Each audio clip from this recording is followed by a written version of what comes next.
5 straight losses. Message wearing off, or are the Habs in vacation mode? Good moments from 2 young players on the Canadiens. Did one of them make next year's team with last night's performance? Should he have pulled them? Yes or no?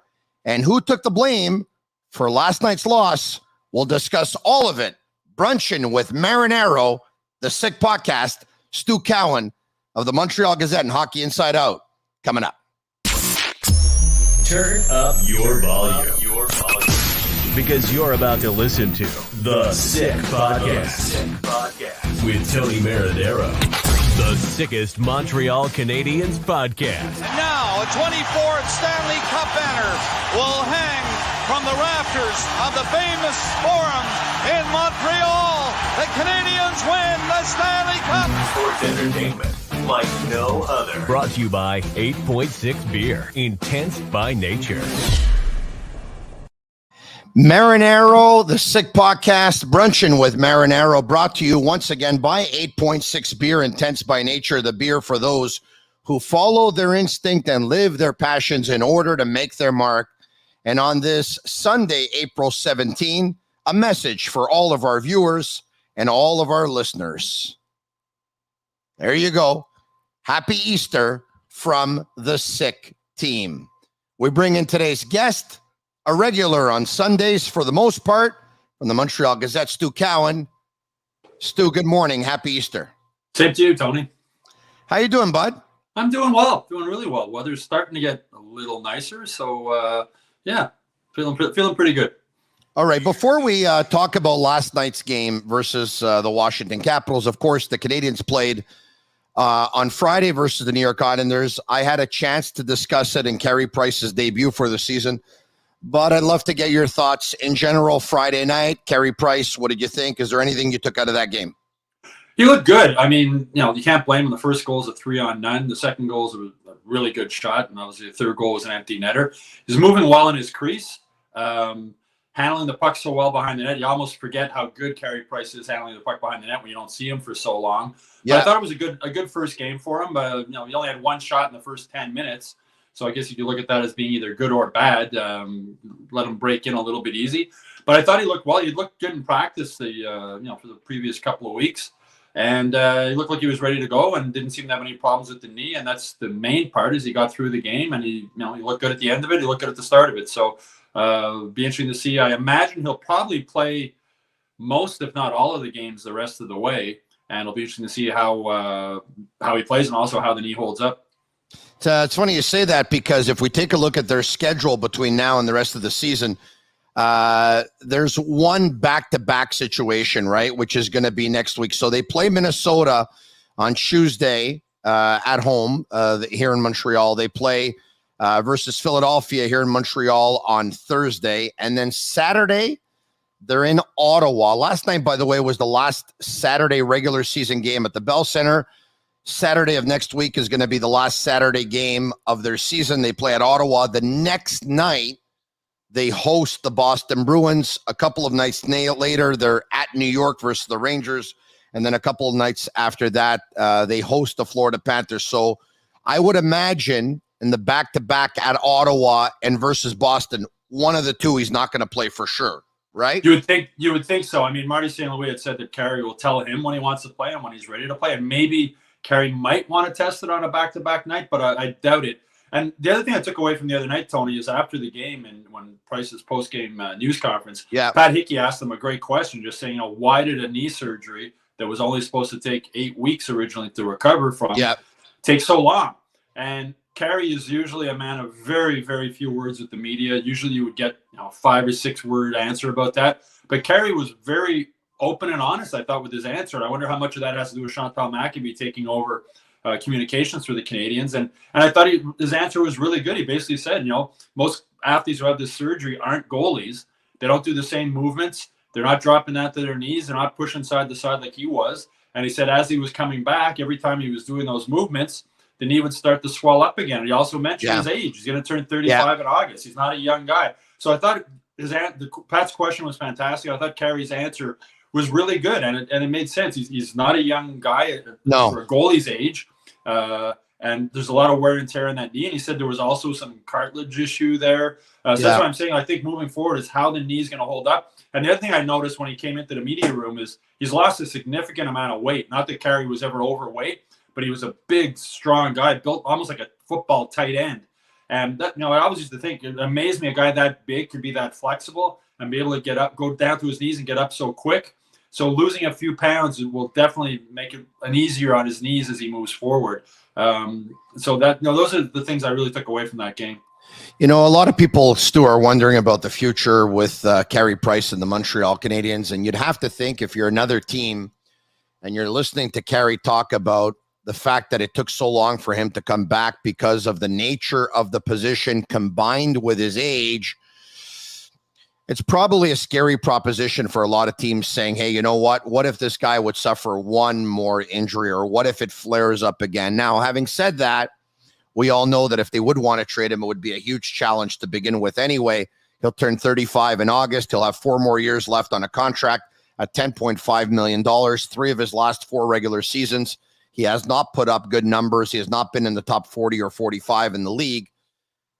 You know what? I don't know this for a fact, Stu, but I wouldn't be. So let me just say this. I won't say that I know it because I don't, but I wouldn't be surprised if part of the setback as well maybe had to do with the whole mental part of the game and everything that he's gone through in the last 6 or 7 months. Of course, we know that he was in the players assistance program, and we know that, when you have an injury, you have to come back from it physically. You also have to come back from it mentally. So I wouldn't be surprised if, everything he told us, I absolutely believe. There's no doubt about it.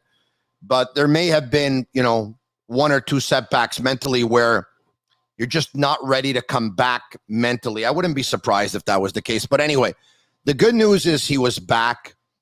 I think some fans actually took to social media, Stu, upset that he was the second star of the game, considering that, what was it? He had stopped 17 of 19 shots, and that's not a huge night of work. And I said this on the previous episode of the Sick Podcast.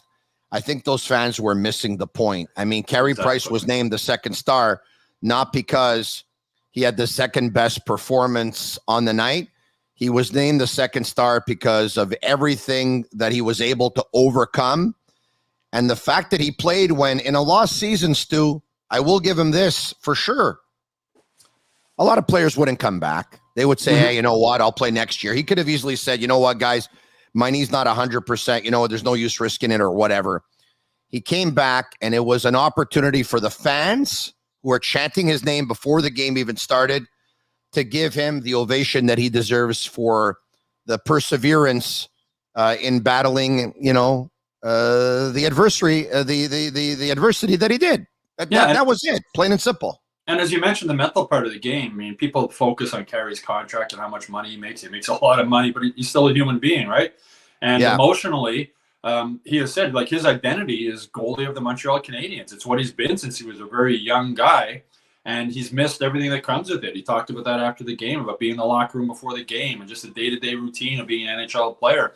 And mentally, and he said one of the reasons he wouldn't come back, he wasn't going to come back until he was playing at a level that was acceptable to him. And that level that's acceptable to him is a very high level. And you're absolutely right. It would have been easy for him to just say, look, I'm not playing this year. Take the summer off, cash my check. I don't think the Canadiens are going to be able to trade him during the offseason, no matter how many games he plays moving forward. As you mentioned before, just that knee thing. And, when Stefan Wake got fired by the Canadiens, he spoke about all the health issues that Carey had, including his back and his hip and not just the knee. So I don't think the Canadiens are going to be able to trade him, even if they're willing to eat half his contract. So for Carey to come back, I think he just wanted mentally to prove to himself. And when he spoke with us in January, he said he didn't know his career could be over. It would depend how his knee responded. And I think mentally he just wanted to prove to himself and physically that he could still play, and that he could still play close to, if not at the level that he considers acceptable. I mean, I don't know if he can play like he did again in the Stanley Cup Finals last year, or the playoffs last year, but mentally I think it was just huge for him to now be able to go into the offseason with more of a clear head. He's either going to say, okay, I can do this, I can move forward, I'm going to be okay, or the knee's going to swell up again, and he's going to say, I think I'm done. I don't think I can do it anymore. And it'd be interesting to see too, like with the World Championships coming up, I wonder if he would have any interest in going there and playing for Canada to test the knee more. But it's been a mental grind as much as a physical grind. You mentioned he was in the NHLPA Player Assistance Program also. So it's been a difficult year for him on and off the ice. And it was heartwarming to see his wife behind the glass with the kids. And he mentioned after the game, his son's for the first time his son has ever been to a hockey game. So it's, I'm happy for Carey Price to see him back on the ice. And hopefully his knee can hold up moving forward. But I think at this point, even he doesn't know how long it's going to be able to hold up.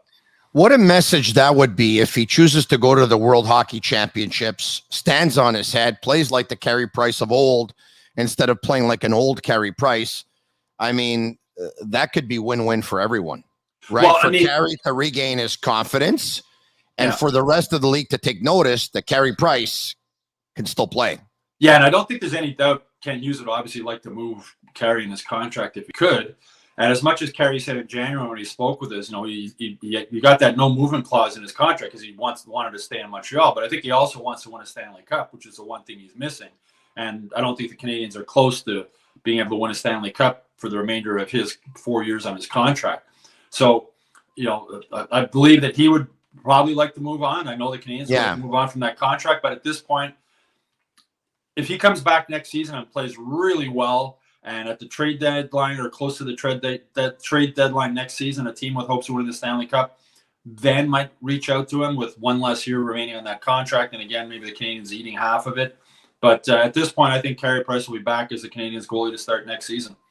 Stu, before we take a look at last night's game, we'll take a look at the lineup and we'll break it down, and then we'll get to all of your questions.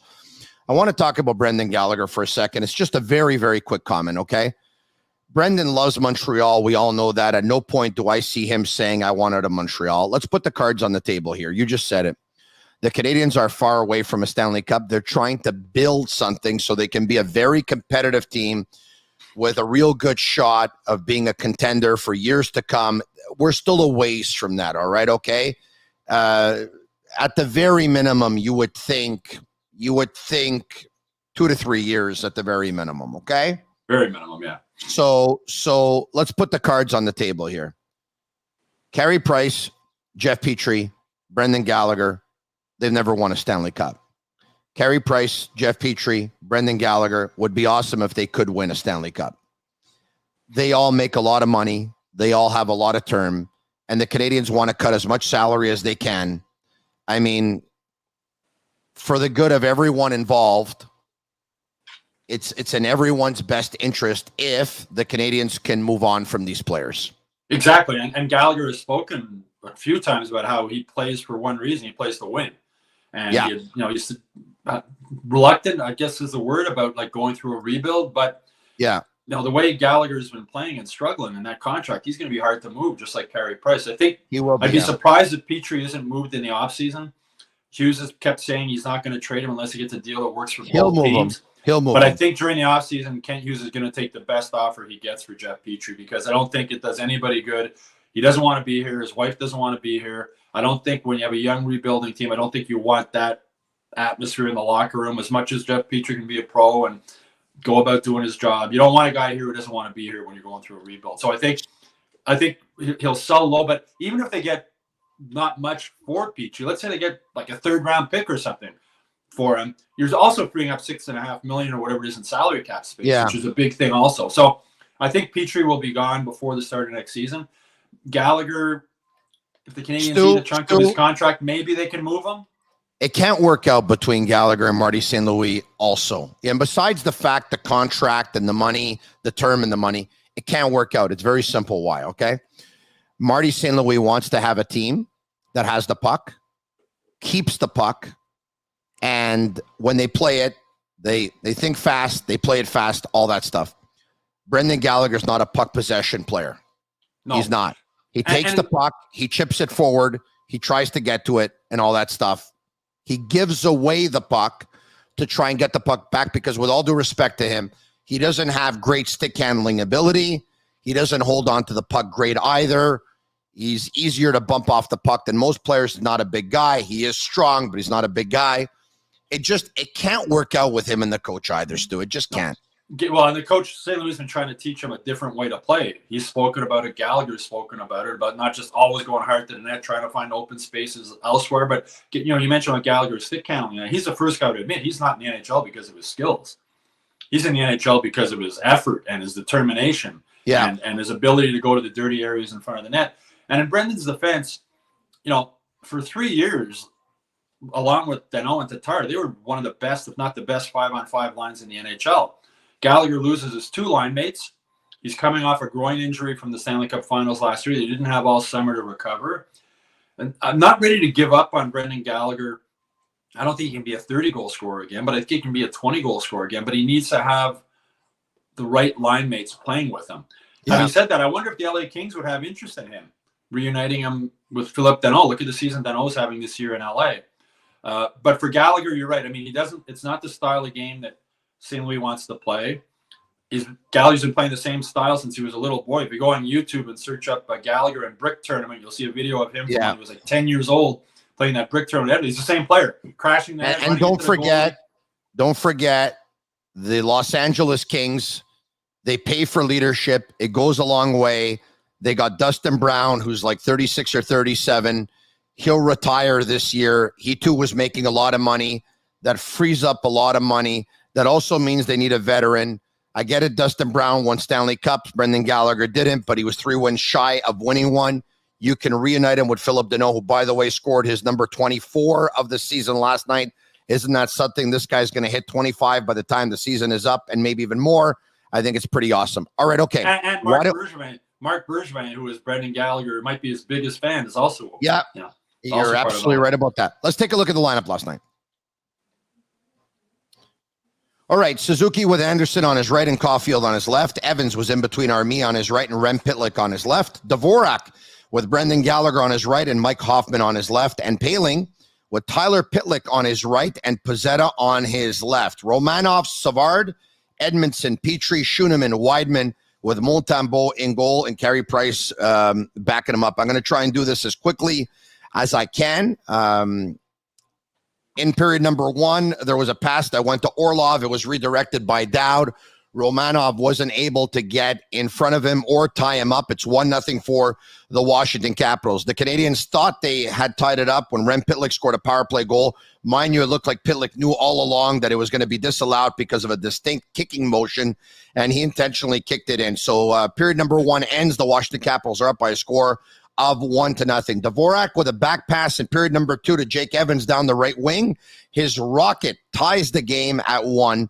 And then the game goes to 4-on-4, and Anthony Matt catches Romanov flat-footed. His wrister goes through Montembeault's legs. The puck lays there. He's able to tap it in. It's 2-1. This is what I thought was a huge turning point in the game, a 2-on-1 for the Canadians. Suzuki to Caulfield, who was stopped. They go the other way moments later, and on the 4-on-4, a pass to Mantha that goes in between Romanov and Savard. Actually, Savard was on the left side and Romanov on the right side. And it goes right through Montembeault. That makes it 3-1, another goal, 4-on-4. Speaking of which, the Canadians got a 4-on-4 goal. Petrie to Paling. He tapped it in. That narrowed the lead to 3-2. Caulfield with a stick check on Kuznetsov. He enters the offensive zone. He goes down the left wing. He's to Ovechkin, who's alone in the slot. The most lethal goal scorer of the last decade is alone in the slot. Don't ask me how. He makes it 4-2. On to period number 3 they go. Tyler Pitlick cuts to the net. Pezzetta in front. A loose puck for Paling. He pots it home. It's 4-3. Shortly thereafter, Romanov is out of the play. Savard has to decide between 2 players. He picks the wrong one. Hathaway's all alone. He makes it 5-3. An Orlov wrister from far out. Montembeault gave way too much net. 6-3 Washington, 15:30 left. And Stu, if Carey Price could play 2 games in 2 nights, or at least part of it, at the very latest, Samuel Montembeault would have been pulled after that 6th goal, and Carey Price would have played the last 15 and a half minutes. Don't you think? if Caden Primo or somebody else had been the backup last night, they would have pulled the goalie. But there's no way Marty St. Louis is putting Carey Price in goal on back-to-back nights after he hasn't played since last July without a full pregame warm-up stretch, all the pregame routine he would go to get ready to play. There's no way he's going to put him in net cold. No way. I mean, imagine if he did that and then Price hurt his knee again with not being warmed up. I mean, there's no way. Montembeault was left in for there. a nothing game, by the way. For a nothing game that didn't mean anything. St. Louis did the right thing. It reminds me of Al Montoya the night he was left in Columbus for 10 goals on a back-to-back situation with Price as the backup again back then, and Price wasn't hurt. It was early in the season. There's no way Marty St. Louis was going to pull Montembeault last night. There's no reason why he should have. Montembeault, to be blunt, Montembeault doesn't have a future with his team, I don't think. I think next year we're going to have Carey Price and Jake Allen. If Montembeault has a future, it'll be in Laval with Caden Primo. So it's just one of those nights, as Montoya said after that game when he was left, he said, I took one for the team. Well, Montembeault took one for the team last night. There's no way they were going to put Carey Price in the net without having a full pregame warm-up stretch and everything else that goes into him getting ready to play. Yeah, and look, I really like the growth of Samuel Montembeault from the goalie that we saw in the preseason early on in the season. Having said that, his last couple of games that he's played, I think he's back down to earth, right? Well, he's hot and cold. He's been that way all year, right, Tony? That's the pucks are going in from everywhere right now. He's not consistent. Okay, Schultz on the left side and the power play, top of the circle. His shot deflects off of David Savard's stick. That makes it 7-3. Petrie finds a Nick Suzuki coming off the bench who splits in between two players. His quick wrist shot makes it 7-4. And then Kuznetsov's shot on the power play off of TJ Oshie's right skate makes it 8-4. That's the way it ended. Shots on goal for the Canadiens, 15-7 in period number 1. For Washington, 18-9 in period number 2. And for Washington, 16-8 in period number 3. 41-32 overall for the Washington Capitals, who went 2 for 6 on the power play. The Canadiens were 0 for 2. So the Canadiens lose, and they lose big last night. And Stu, is the message wearing off, or are the Canadiens just in vacation mode right now? I don't think the message is wearing off. I think the Canadiens are still buying what Marty St. Louis is selling. I think just mentally and physically, it's been such a long season. They see the finish line ahead of them. They bounced after the game in Columbus. They bounced back against the Islanders. They played well. They just couldn't score. Another off night last night. You got to remember, there's a lot of talent that they got rid of Sherratt. They got rid of Lehkonen. They got rid of Kulak. This is not a real NHL team on the ice right now. There's a lot of guys on the ice now that are not going to be in the NHL next season. The goaltending wasn't good with Montembeault and net. So I don't think this is. Every team gets a spark when you make a coaching change. At some point, it wears off. Is it wearing off a little bit? Probably. But, it lasted a lot longer than 99% of the coaching changes that are made. So I think it's just a case of, talent wins, right? If you don't have much talent on the ice, it's hard to win. Stu, some Canadiens fans are worried that if the message wore off, that the message won't get them very far next year. To them, I say this is no different than you at work and you've booked your summer vacation and you're taking a look at the calendar and you're checking off the days, okay? They have 5 straight losses now. They know that there's, 6 games left in the season. They know that the season will be over in a couple of weeks. And as I predicted, they would play their best game versus the Islanders with Carey Price in goal. Yes, the Canadiens tried to pick a great spot for him versus the 20th ranked team, the 25th ranked offense, a team that didn't have a player in the top 86 in scoring or whatever it was, but they played so tight in front of him. They gave up only 20 shots. And last night, yes, versus a much better opponent for sure, but I'd be willing to bet that if Carey Price would have played that game last night, the Canadiens wouldn't have given up 41 shots. They probably would have given up 30 shots. But anyway, and don't know that for a fact. When you and I are at work, we're not going to get physically hurt. These guys see the finish line, and you get injured going in, ruin your summer plans or your time off. It's just human nature. I don't want to say they've checked out because they haven't checked out. They're pro athletes. They're still battling. But in the back of their mind, they've known for a long time they're not making the playoffs. I asked Marty St. Louis after the game in Columbus, do you think this team might be, mentally tired? And he said, yeah. He said, it's been a tough season for these guys. When like before Christmas, you're not going to make the playoffs. And then a coaching change. And as Marty said, he's bringing a lot of new stuff for these guys to digest. Yeah. And hard on them in practice. So I think it's just a case of They're mentally and physically worn out from the season. It's been a real grind on and off the ice. I mean, factor in the COVID also, factor in the restrictions and everything else. At this point, they're just looking forward to the season to end and looking forward to the next season. But you're talking about whether they're not buying into Marty St. Louis. The thing is, he's going to realize now some guys might not be. And those are the guys that, they're going to have a good idea if they don't want them back. I mean, he's done everything to try and get Joel Armia going, and Armia has been hot and cold like he always is, more cold than hot. You wonder if you got to think they're going to try and move him in the offseason. So Marty St. Louis and Hughes and Gorton will have a better idea now, especially now as they're starting to fade, which guys, a better idea who they want back next season and who they don't. Okay. Speaking of which, good moments from two young players last night. Of course, I'm talking about Jake Evans and Ryan Poehling. For the most part, everyone has Jake Evans on this team next year. Ryan Poehling, a lot of people weren't so sure, thinking the final games here down the stretch would maybe dictate his fate with the Canadiens and whether he'd be back and whether he'd be on a fourth-line center or playing on the wing. Should be noted, yesterday he was the fourth-line centerman on this team. My question to you, Stu Cowan, is, with last night's 2 goals, and he had scored a couple of games before that, did Ryan Poehling make next year's team? It's too early to say that, but he's certainly helped himself. And I think with Ryan Poehling, and he's mentioned this, he mentioned that in Columbus too, he's grown on and off the ice since he got here. Here's a kid who was a first-round pick, big star player ever since he was a little boy. Never had anything bad, never been cut from a team. And then all of a sudden, remember, he got sent down to Laval a couple of years ago. He didn't handle it well. Yeah. He sulked about it. He went down there, and he's realizing now, he spoke about this after the game in Columbus, he's realizing now, like, you got to work every single day as hard as you can to stay in the NHL. Yeah. The goal he scored last night, he went to a dirty area and got a rebound and put it in.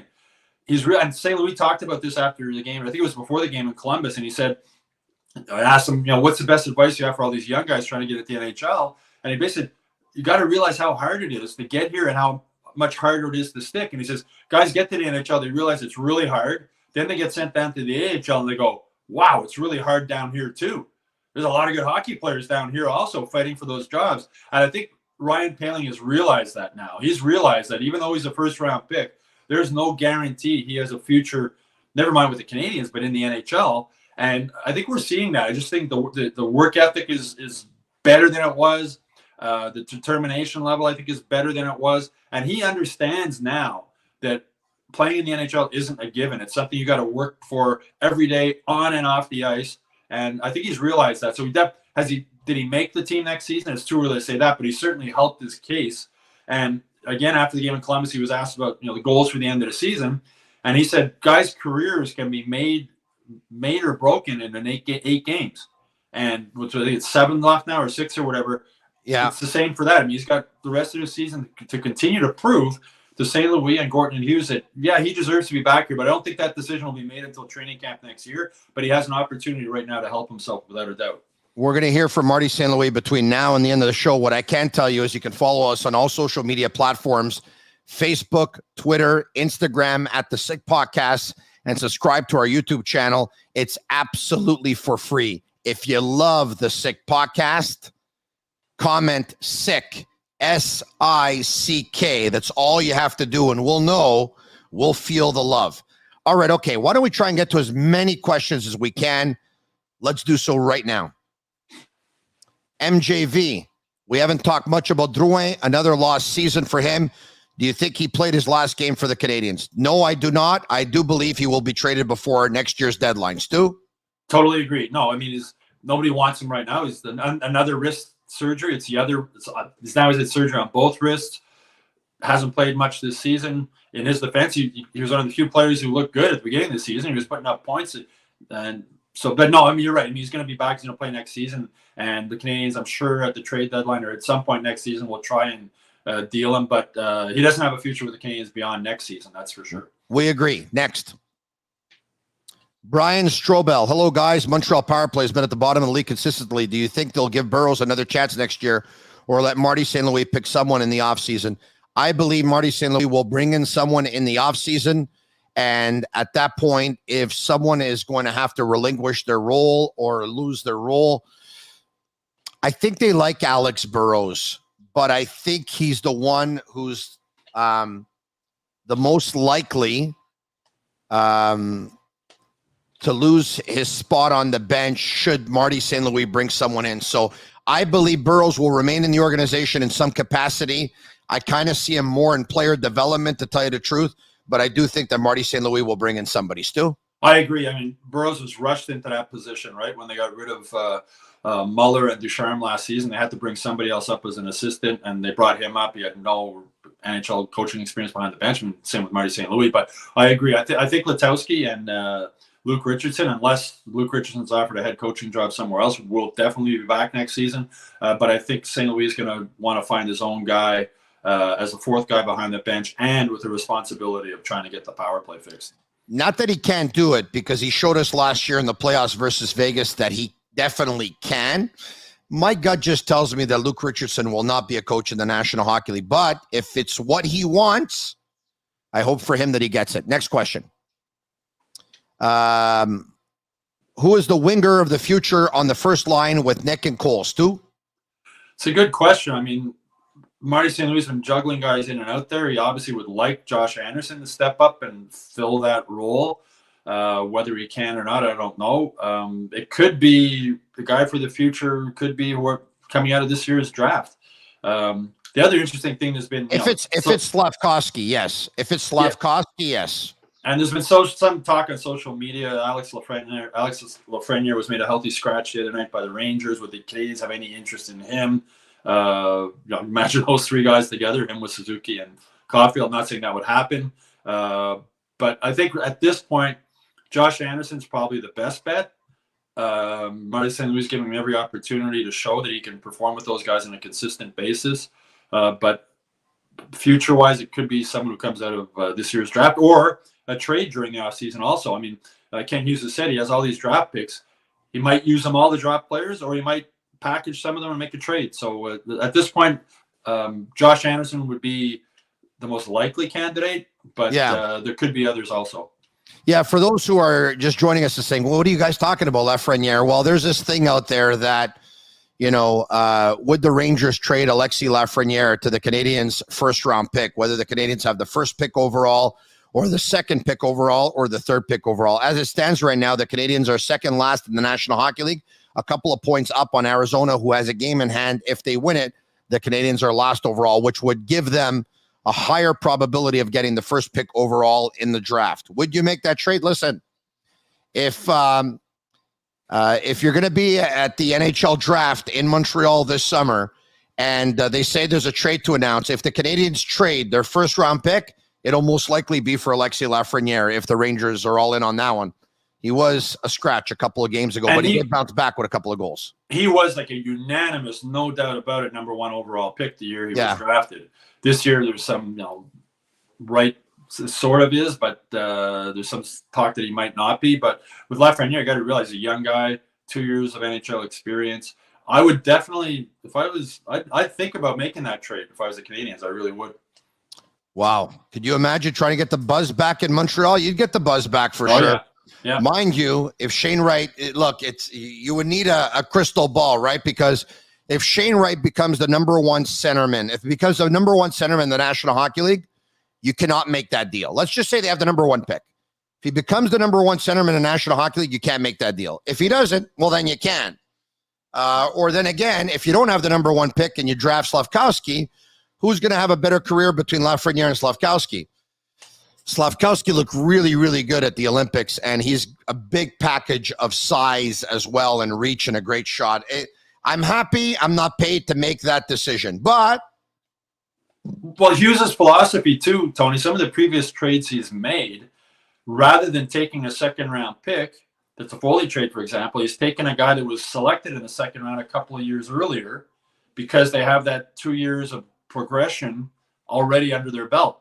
And as I mentioned, with Lafrenière, he's already played 2 years in the NHL.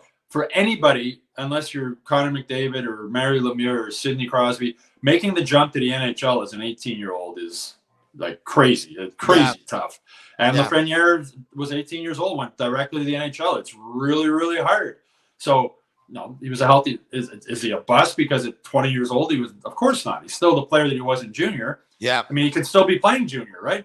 So yeah. that's why the way Kent Hughes thinks about that, getting a guy who's already 2 years further ahead in his progression than a guy that if you're taking from the first round pick this year. I'm not saying he's going to make the trade, but I think he definitely listened to offers or see what if the Rangers are even looking to move Lafrenière. I listen. I really like Alexis Lafrenière a lot. I really like him a lot. But traditionally, when the Montreal Canadiens have made moves that weren't only based on language, but language had something to do with it, it didn't work out.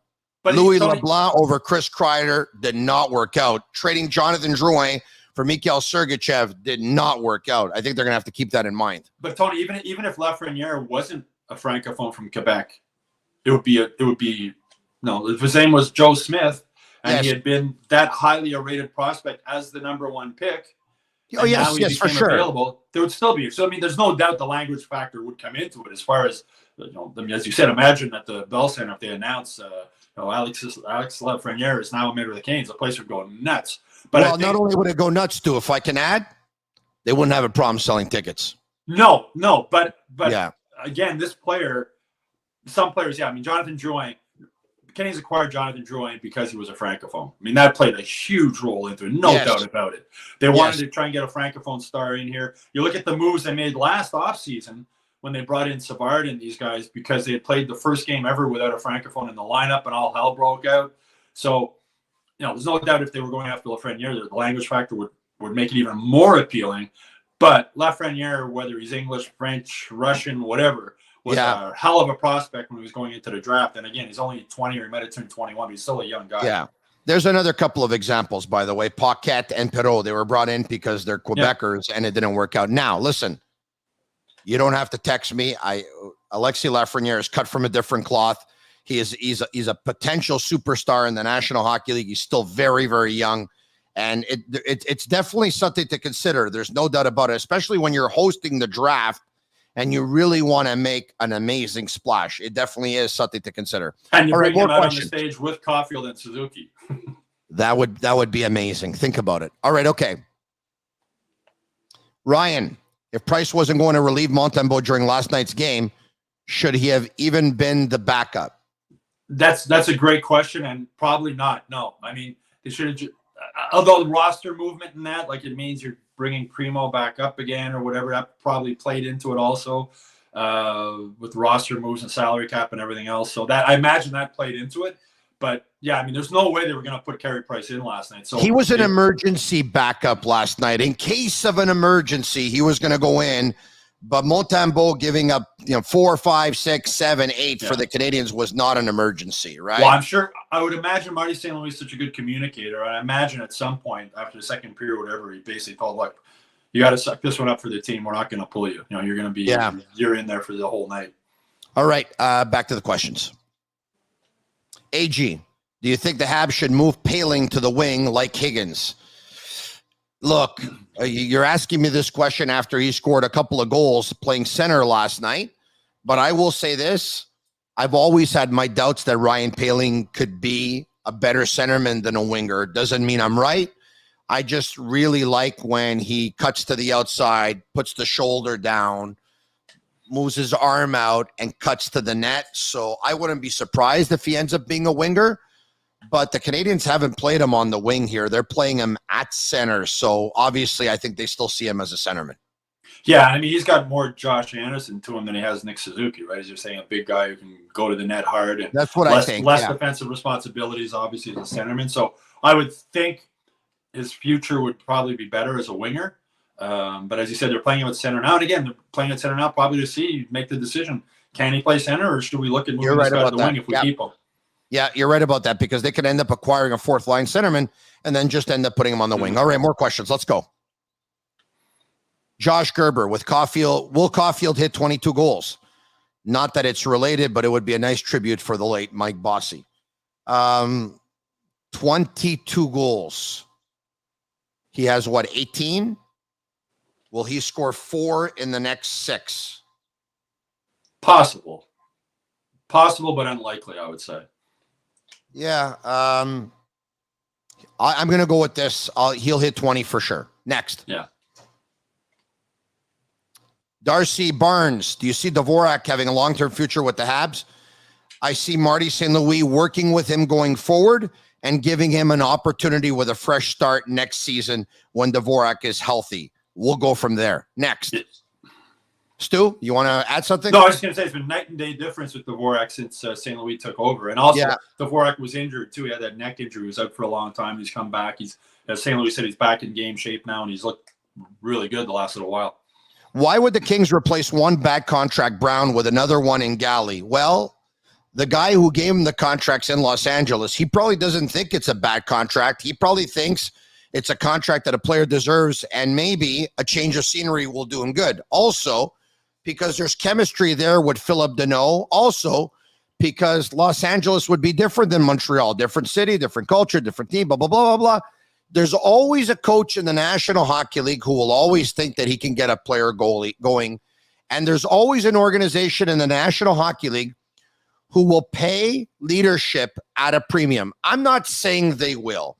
Chances are they wouldn't be interested in Gallagher. But if there's a team that would, what Stu and I are saying, you would think it would be Los Angeles, where Marc Bergevin is there, who gave him the contract, and he played on a very, very good line with Philip Deneau for about 3 seasons. Next. Also, if the Canadiens are willing to eat a chunk of that contract, it's not such a bad contract. Not such a bad contract if all of a sudden you pay half of a $6.5 million contract.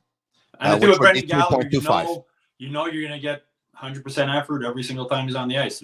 That's a guarantee. Yeah, I would pay 3.25 for Brendan Gallagher if the Canadiens would pay half the salary. Especially coming off a long summer, where he'll be able to train. He's a gym rat where he'll be able, he'll come into next season wherever he is in as good shape as he could possibly be. There's no doubt about that.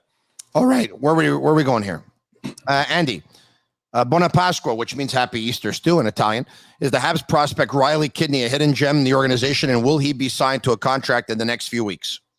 He could be. I mean, he's a very talented player. He's not a big guy, but he's got a lot of skill, and I imagine they will sign him to an entry-level contract before the deadline comes up. They have several kids that have a lot of natural talent. I mean, Sean Farrell is another one who's got a lot of talent, but at the same time, we've said this before, there's only so many players that can be here, right? All right, Okay, let's go. Next. B-roll. What is Hoffman's future with this team? I have been less than impressed as of late. It all depends.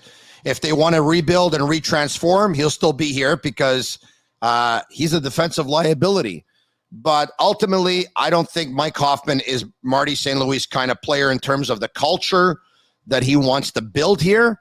And I don't think he has a long-term future here. So he had a 3-year deal. 1 year is in the books. He'll have 2 more. And 2 years can go pretty fast, so wouldn't surprise me. But I'm going to go. He will not play out of his contract here. So at the very most, he'll play next year, and the Canadiens will move him before the trade deadline of the year after. Stu, do you agree? Yeah, I think at this point they'd move him for more or less whatever they could get, just to get rid of that contract and free up some space. And as you said, he doesn't. He's a one-dimensional player. He doesn't really fit into what Marty St. Louis, the way he wants to play. So, yeah, I think the Canadiens would be looking to move him without a doubt. He plays an individual game. And if you want to win playing a team game, it's hard to digest players like that. All right, okay. Tony, sick podcast. Question, handful of games left. It's actually 6. Why is Harris in the press conference? Nothing to lose and our fortunate situation to use this time as early in the press box, I think he was trying to say, and nodded to the press conference. You know why I think he's in the press box? Because I think they know he's going to be here next year and they want to see the others. I think they want to. That's what I think they want to do. I agree. And it's got to be, Harris is a smart kid. There's no doubt about that, but it's got to be a little bit overwhelming, everything that's happening. Coming from Northeastern into the Canadiens, and he met them on the road and everything's going on. And I think they just want to slow the pace down a little bit for him also. Let him play a couple of games. Let him watch a couple of games. As you said, I'd be surprised if he's not with the team at the start of next season. They want to see Schoenemann. They want to see more of what they want to know who else is going to be here with him next year. And I don't think it's a bad thing. I think just sort of breaking him in slowly rather than throwing. Maybe Richardson and St. Louis have noticed a couple of little things where maybe Harris is just not comfortable, or they don't want to they don't want to kill the kid's confidence, right? They don't want to. Yeah. They're handling him carefully, which I don't think that's a bad thing at this point in the kid's career. With everything has been, from North, as I said, coming from university right to the NHL, adjusting. And it's not just on the ice; it's a whole thing off the ice, like the hotels and eating and pregame routines. And you got to remember, in university they play 2 games a week or whatever, and they're usually on the weekend. So it's a whole new lifestyle for him, and he's getting adjusted to everything. All right, so he's in the press box for now. But speaking of press conference, something happened in the press conference last night, Stu, which I really loved, and it's not the first time. Who do you think took the blame for last night's loss? Listen very carefully to Marty St. Louis ask about his thoughts on the game. It's in French, but I will translate. Très bonne première période. Puis même un bon début de deuxième. Puis là, on tombe à 4 contre 4. Puis on se fait scorer 2 buts à 4 contre 4 avec le gros d'espace. Washington sont forts avec l'espace. Puis je vais prendre un petit peu de blâme là-dessus parce que honnêtement, je ne peux pas dire qu'on a travaillé à 4 contre 4 côté concept, système, comme tu veux l'appeler. Là. Puis ça nous a fait mal, ça, ces buts-là. Puis c'est dur de venir. Puis après ça, on prend des punitions. Puis là, le meilleur joueur, sont sur la glace, puis il touche à la puck. On s'est bien défendu, pareil, dans ces punitions-là, mais ça donne beaucoup de confiance, puis de touche à la rondelle à ces gars-là. Puis ça trans. All right, okay. Marty St. Louis saying, very good first period, all right? We even had a good start to the second. And then all of a sudden, we find ourselves in a couple of 4-on-4 situations, right, for a couple of minutes. And he says, this one's on me. He says, this one is on me because, you know what? I didn't practice 4-on-4 a lot in some of the concepts I was trying to teach them. So it was kind of new to them. And then they score a couple of goals. And then all of a sudden, they go on a couple of power plays. And their best players are touching the puck a lot. And the more they touch the puck, the more confidence it's giving them. And he thought that was a big turning point in the game. By the way, this just in, Michael Pezzetta to face a hearing for a check to the head of TJ Oshie. All right, so a hearing for Michael Pezzetta. We'll get to that a little bit later. Stu, this is not the first time that Marty St. Louis says, it's on me, or it was going fast for me, or I had to adjust and I didn't, or I'll take responsibility for this one. This is obviously a lot of honesty and also an incredible amount of humility. I love it. And confidence. Confidence in himself. You have to be a confident person to admit you take the blame for stuff. And Marty, I did about a half-hour one-on-one with him in his office at the Bell Center after he got the job. And the things that came across, he's very honest. He's very thoughtful. He thinks about everything he says before he says it. You'll see a lot of times in his news conferences a pause when he's asked a question while he's thinking about, how he's going to answer it. And that must go a long way in the room, too. I mean, Washington's not a team you want to play 4-4 against or on the power play either with Ovechkin out there. But to me, that's leadership. It's confidence. And it's honesty. It's just, the very first game he coached, when he was asked, and he said, boy, it was moving quick behind the bench. I was having a hard time. Now I know why there's 4 coaches behind the bench in the NHL. Since the day he came in here, he's been very honest, but he's even the first news conference, he said, his mother's line to him was, Marty, you show them, when he was a little boy and smallest kid on the team and getting cut from youth hockey teams and all that. And when he talked to Jay, he says, give me a chance and I'll show you what I can do. He's given that chance. He's shown us what he can do. And, you talk with the NHL players, Canadians players, what they want from their GM and what they want from their head coach. The number one thing is be honest. Just be honest with me. Yeah. And Marty's really honest with his players. And Chris Weidman, after the game, I guess it was in New Jersey, and he had been made a healthy scratch the game before. And I asked him about what he thought about and earlier that day, Marty had said the toughest part of the job was juggling so many players, like having to sit guys out, bring guys in, whatnot. And I asked Weidman about it, and he said that what he really liked about Marty St. Louis is he comes and talks to you himself. He doesn't send his assistant coach to go tell you you're going to be a healthy scratch. He does it himself, and he's open and he's honest. And Weidman, like every other player, says that's all you want. He told Weidman, you're not being sacked because you haven't been playing well. You're being sacked because we need to take a look at some of these younger guys, and I'm going to get you back in the lineup when I can. And then he did. So open and honest goes a long way, and he was open and honest again last night, and that really will go over well in the locker room. Once again, if you love this podcast, message us on Facebook and on Twitter right now and on YouTube. Comment sick. And if you really, really love it, sick, enter, sick, enter, sick, enter, sick, enter, sick, enter. Keep on commenting sick. I love that stuff. That really tells us that you love what you're hearing and you love what you're watching. All right. Okay. More questions coming in. Glenn de la Siega.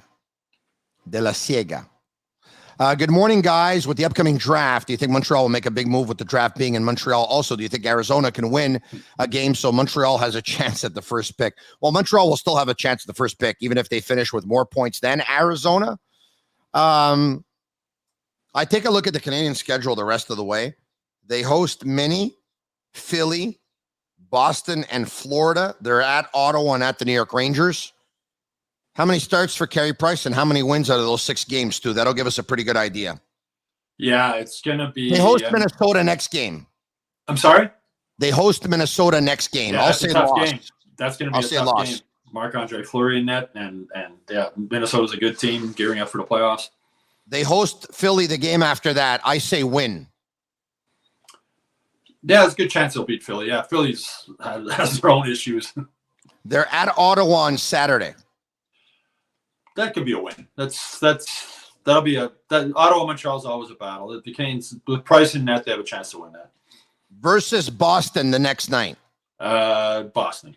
Back to back. Yeah. At New York Rangers, I'll say loss. Yeah. And versus Florida, final game of the season. Loss. If Florida's resting their players, they could win that one. They could, but the Canadians will also, we were talking earlier about seeing the finish line. The finish line is going to be right there. Yeah, it's right there. Yeah. So if Florida's up after a period of play, I don't think there'll be too much fight, but I don't think there'll be a lot of shot blocking, etc. from the Canadians in the final game of the season. I hear you. All right. Okay. So look, we don't think they're going to win too many between here and now and the end of the year for what it's worth, but I do believe that Carey Price will get a win versus Philadelphia later in the week. All right. Okay. Next questions. Big Pizza Pie. Now I'm hungry. Hi, guys. Great show. Do you think the Habs will draft a goalie for the future with one of their early draft picks? No, I don't think they're drafting a goalie with one of their early picks. Not early. I mean, they might. No. I mean, like they do with Caden Primo in the 7th round, they took a chance. So might they take a chance on a guy in a later round? They think possibly. Yeah. No, they're not gonna use an early pick for a goalie. More questions.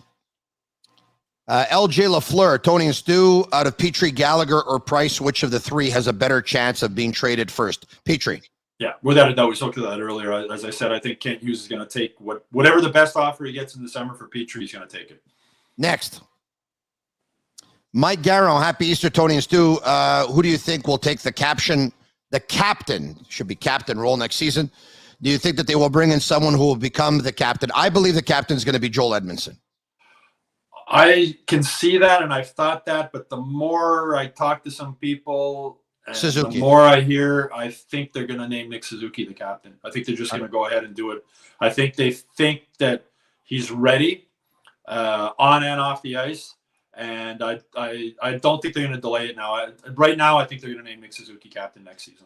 All right. I would name Edmondson captain and give him that for a couple of years, and then I give it to Suzuki. But if you think of the importance in terms of being the captain of the Montreal Canadiens I wouldn't be surprised if they'd want to give it to a Suzuki after their last one was Weber. No, I mean, putting Edmondson makes sense. You got to remember next year is also the first year of Suzuki's huge contract. So the weight of that and the weight of the captaincy. But just from talking with some of the players and just hearing stuff around, I think the Suzuki has shown his leadership ability. He's really well liked in the locker room. He's really well respected in the locker room. I know one player I spoke to, he said he's ready to be captain of the team. So that's why I don't think they're going to delay it. And even if Edmondson's still going to be there, right? Yeah. And Suzuki's well liked. And Suzuki also deals really well with the media, which is a part of the job. Being captain, he's very good at it. He's become more comfortable with it. So I think, from what I'm hearing, I think it's going to be Suzuki. Although I wrote a column recently about how Edmondson would be a perfect guy to be the captain. Yeah, he would. But Edmondson. I just think they're not going to delay it. I think we're starting our rebuild or reset, whatever, and we're moving forward. And Nick Suzuki's our captain. I think that's going to be the announcement.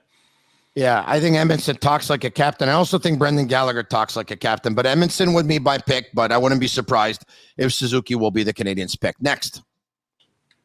Kyle Whiteman, do you see the Habs trading Allen in the offseason and make Montembeault Price's backup next season as a cap-friendly move? I don't. I don't see them trading Allen in the offseason. Depends what they're offered. Depends what the offer is. I'd be surprised, though, but I think, as I mentioned earlier, I don't see the Canadiens being able to trade Carey Price during the offseason. I think you come into next season, going to be a young team, young defense, have Price and Allen back there to help them out. The plan, Carey plays, let's say, 50 games, and Allen plays 32. And then if they are going to trade Allen, maybe near the trade deadline or that would be a time I think they would move him. All right, 5 minutes left in this game, which is Brunchin with Marinaro. All right, let's go. 5 minutes left. Roy, gentlemen, is goaltending depth an organizational priority for this offseason and moving forward? I think they'd like to add goaltenders going forward because I think Caden Primo, at this point, he's a little bit of a question mark in terms of will he be able to realize the potential that they saw in him at one point. I think Samuel Montembeault is what he is. Some nights he's going to look like an NHL backup, and some nights he's going to look like an AHL goalie. Carey Price is going to be 35 in August, and he's not getting younger, nor will he get better or healthier. So I would think that it's going to be something that they'd like to add goalies in the organization. Yes. Would they go with their early picks on a goalie? I doubt. Next. No, the more Primo plays in the NHL, Tony, the more he looks like a 7th round draft pick, to be brutally honest. Well, he's played well in the AHL, but the NHL he's struggled. He's got a lot of tools, but he went 7th round for a reason, right? I've said this before. I know someone who has followed his career going way, way back, and they believe that the biggest obstacle for him to be able to overcome will be the mental toughness and his ability to get over bad goals, all right? And that's what they believe is probably holding him back a little bit. All right, okay, next. Flemwoods, is the St. Louis honeymoon officially over after last night's drubbing? No, it's not. We tackled that. They have a lot of respect for him. The work that he does for him is still gonna be beneficial going forward. It's still gonna work. They are simply guys who are almost in vacation mode. So they see the light at the end of the tunnel being the end of the season, and nobody wants to get hurt down the stretch. They'll compete early on. If at one point they're down by a couple, then at that point, they'll coast, put it that way. Yeah, and I mean, St. Louis came in here, and here's the players you have. Do the best you can. Yeah. Moving forward, they're going to, we spoke about this a little bit earlier, Tony, Kent Hughes is going to build this team around players who can play the style of game that Marty St. Louis wants them to play. Hey, last night's game was an entertaining game. Hey, it was an entertaining game, especially in the third period. We had 12 goals in that hockey game, 8-4, so that's all I can ask for. Next. Jason, why didn't the Habs make Weber take part in the team coaching and support? Why did they allow him to be MIA the entire season? He is still getting paid. Well, he'll say he's getting paid by the insurance company, not the Montreal Canadiens. Mind you, it's the Montreal Canadiens who pay that insurance company for the policy. They don't want him around because I guess they don't want him to answer certain questions, and that's why he is staying away. Or he doesn't want to be around. He doesn't want to be around. You got to remember, Shay Weber never chose to come to Montreal, right? His world was ripped out from under his feet when he got traded from Nashville. His family was settled there, loved life there, loved the anonymity he had, not having to face the media that you have here in Montreal. So I think there's probably some legal issues involved also as far as him remaining on long-term injured reserve. Kent Hughes tried to trade that contract. There were reports that there was a deal with Arizona that the NHL shot down. So I think there's no guarantee that Shay Weber is just going to remain on long-term injured reserve for the last 4 years of his contract. I don't think that's a guaranteed thing right now. The NHL has to sign off on that, and I think that's one of the issues, one of the big issues moving forward. Speaking of the offseason, Marty St. Louis at the end of the game, who said was a tough night for Alexander Romanov, right? And David Savard in particular last night. It almost seemed like they were on the ice for almost every goal against. How many were they on the ice for? 6 of the 8 or whatever? What was it? Yeah, it was a lot. It was at least 5. Yeah, it was not good. But anyway, he talked about very, valuable experience that they're getting now. Yeah, and let's see if we could play the Marty St. Louis clip if we can. Marty St. Louis. Whatever, coach they have or on their own. A lot of guys have skills coach now or development coach, whatever. And plus here, the Canadians, we have that too, which they will. But, like I tell the guys, like, whatever you do this summer, you cannot duplicate these reps you're getting right now. Whatever you do, you can't duplicate that in the summer. And so these reps are important. And sometimes, some reps are not as good as you'd like them to be, but you learn from them. And it's our job, we're young players, to be careful in teaching hard and killing confidence. So it's a fine line. And we want to be constructive with young guys to the point, but also have a plan for them to help them grow as players. And I think these reps they're getting now, heavy minutes, they're important reps. All right. Because some will say probably, if Alexander Romanov's having a tough night, do you insulate him? And he says, listen, we don't want to teach so hard to the point where we kill confidence, but at the same time, they cannot get these reps in the offseason, so we want them to have them, and it's okay. They're going to learn from it. Yeah, and Tony, on a good team, Sergachev and Savard are your third-pairing defensemen. I can't remember what the minutes were they played last night, but there was more than a third-pairing. Romanov and Savard. Romanov. Sorry, Romanov. So Romanov yeah, Sergachev, unfortunately, is no longer here, Stu. No, Romanov, but imagine if he would have been Stu and if they would have drafted Brady Tkachuk. And Sergachev. It was Sergachev and Savard were the third pairing with Tampa when they won the Cup last year. That was the third pairing. Pairing on Tampa. That's one of the big reasons they won the Stanley Cup. So Romanov and Savard on a good team would be a third pairing. But as Marty St. Louis said, this is one of the good things about the Canadiens being out of it so early is they can afford, there's no losses help them more than wins. There's no pressure to win. So you can let, if this had been the Canadiens are in a playoff hunt, that they're not on the ice, they're not left on the ice for that many goals against.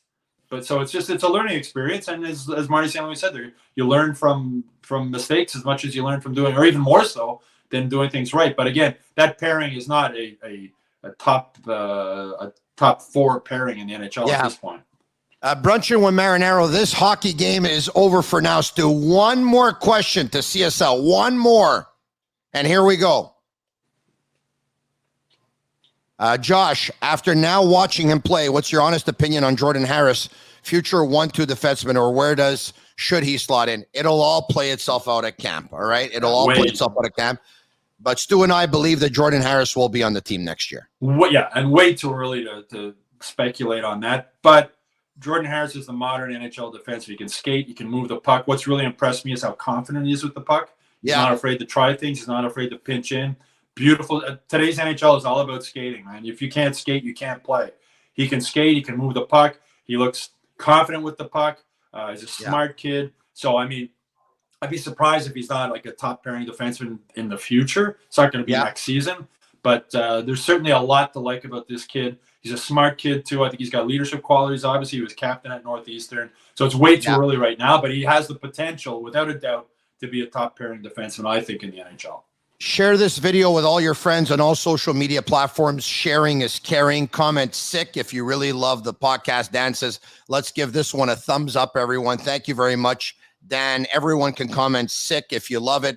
Once again, on Facebook, Instagram, and Twitter at The Sick Podcast. You can subscribe to our YouTube channel at The Sick Podcast as well. Tell your friends about it. The Sick Podcast. Brunchin with Marinaro. Stu, happy Easter. Have a great day, bud. Same to you, Tony, and everybody out there watching this. Thank you. Have a good Sunday, everyone. Cheers. And that's a wrap. Hope you don't miss us too much until next time.